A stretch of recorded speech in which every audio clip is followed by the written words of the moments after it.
Works Explained. Welcome to this video where we'll be discussing the Nairobi Nakuru Summit Expressway.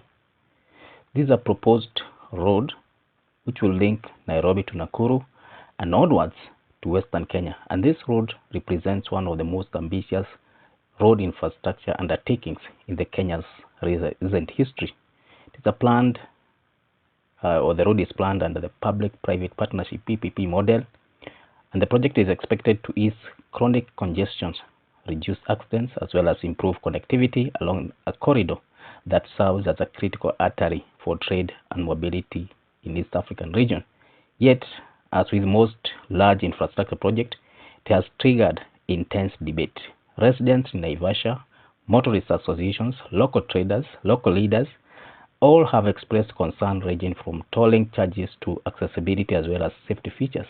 In this video, we assess the level of project, where the project is, the issues that are emerging from the public engagements, whether this should be seen as setbacks or rather as natural process in the project development. We'll also discuss the detailed components of the project, evaluate the petitions by motorists opposing the tolling, highlight the urgency of the project given the recurring traffic crisis with the recent one where motorists were stuck for 2 days, as well as stress the evolution of road financing in Kenya, particularly as it applies to these expressway. Let's start with the project progress, where the project is at this particular time.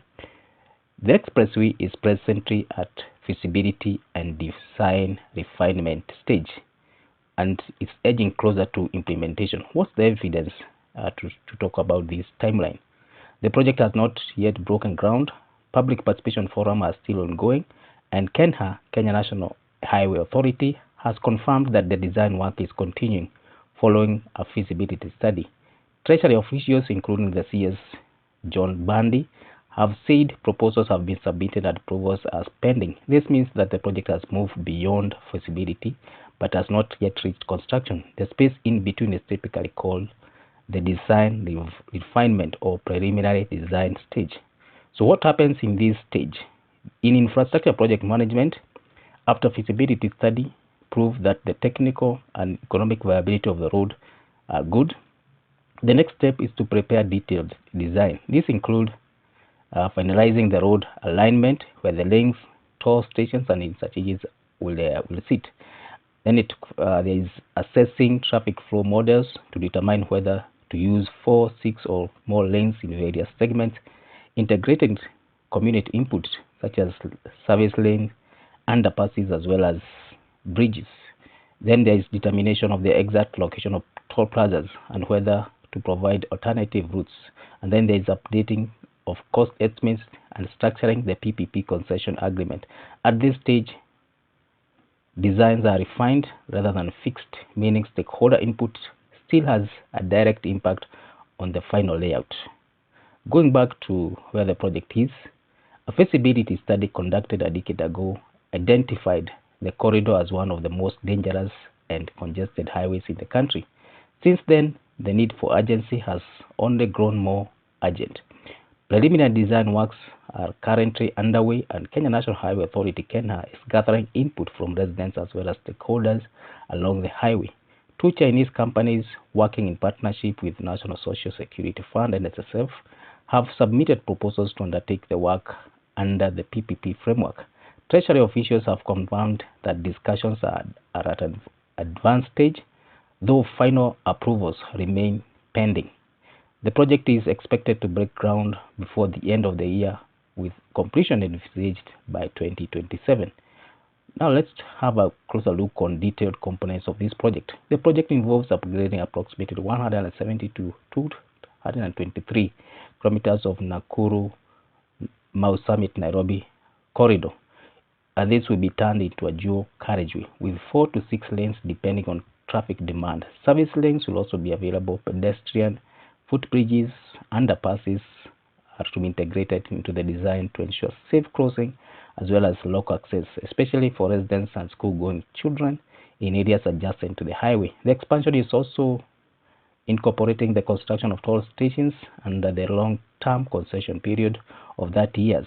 Funding is being structured under a PPP arrangement with NSSF joining hands with China Road and Bridge Corporation CRBC, and Kenya has emphasized that the final design will reflect public input, including the placement of tolling infrastructure as well as accommodating of alternative routes.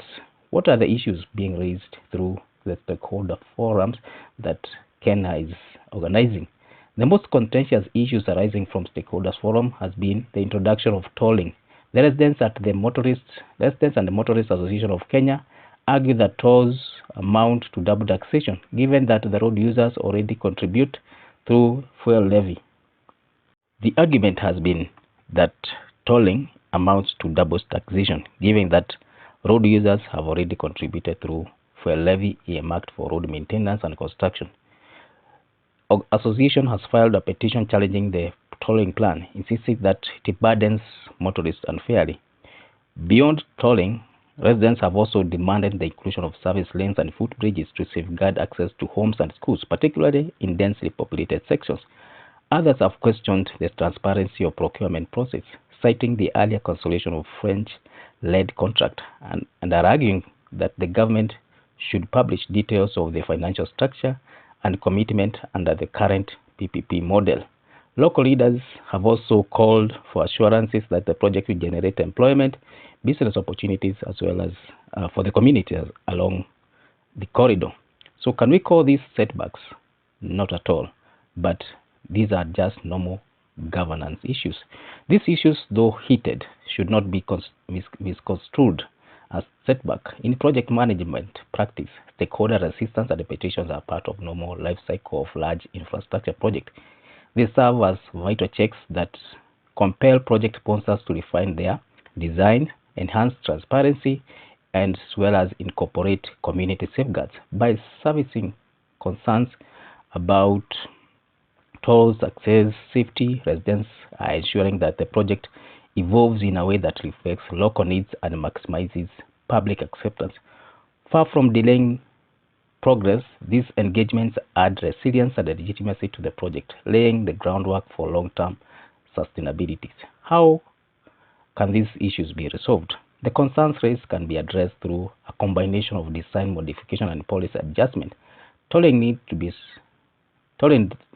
not to be scrapped altogether, but can be structured flexibly, with alternative free routes provided for those unwilling or unable to pay. Graduated tolls or exemptions for local commuters are also viable solutions. Incorporating service lane, underpasses, as well as pedestrian footbridges in the final design will address safety and access concerns. Transparency in publishing cost breakdown and PPP terms will reduce suspicion, while mandating local employment quotas and business conclusion will ensure that the economic benefits extended to communities along the highway. Now let's look at the project agency, whether it will go ahead to resolve perennial traffic gridlock in this highway. The urgency of this project cannot be overstated. The Nairobi Nakuru corridor has become a nightmare to road users, with congestions regularly stretching for hours and in some cases leaving motorists stranded for days. Recent incidents where users were stuck for nearly 2 days illustrates the severity of the situation. The highway not only serves long-distance transporters and commuters, but also underpins Kenya's trade and logistics chain to Western Kenya and Uganda, and as well as Rwanda and beyond. Failure to act decisively risks undermining both safety and economic productivity. The project is not simply a matter of convenience, it is an infrastructure necessity. Let's now look at road financing from the past to the present. Historically, road financing in Kenya has relied heavily on government budget and donor loans, with maintenance supported by the fuel levy. This model, however, has been increasingly strained as infrastructure demand outpaces available public funds. Initial plan for the expressway was awarded in 2020 to a French consortium through a PPP contract valued at over €1 billion. But this deal collapsed amid concerns about cost and tolling arrangement. The current financing model shifts towards institutional capital, with NSSF partnering CRBC and PPP arrangement. This avoids new sovereign debt while leveraging toll revenues to repay private partners over 30 years concessions. While controversial, this approach reflects Kenya's broader shift toward PPPs as a means of financing large infrastructure without overburdening public projects. In conclusion, we can say that the Nairobi Rironi Nakuru Summit Expressway project is at a critical transition point between planning and execution. The debates around tolling, access, transparency are not obstacles, but rather essential processes in shaping a project that is inclusive, sustainable, as well as effective. The concerns raised can be addressed through design adaptation, policy safeguards, while the broader urgency of addressing chronic congestions and road safety remains undeniable. In balancing the needs of investors, government, and the public, this project has the potential to transform a vital corridor, provided it proceeds with clarity, transparency, and genuine stakeholder engagement. So thank you for reaching this far. If it's your first time here, please consider subscribing to this channel.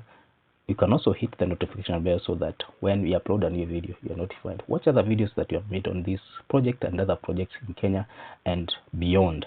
You can leave a comment, like, share, and look out for more videos in future. Thank you.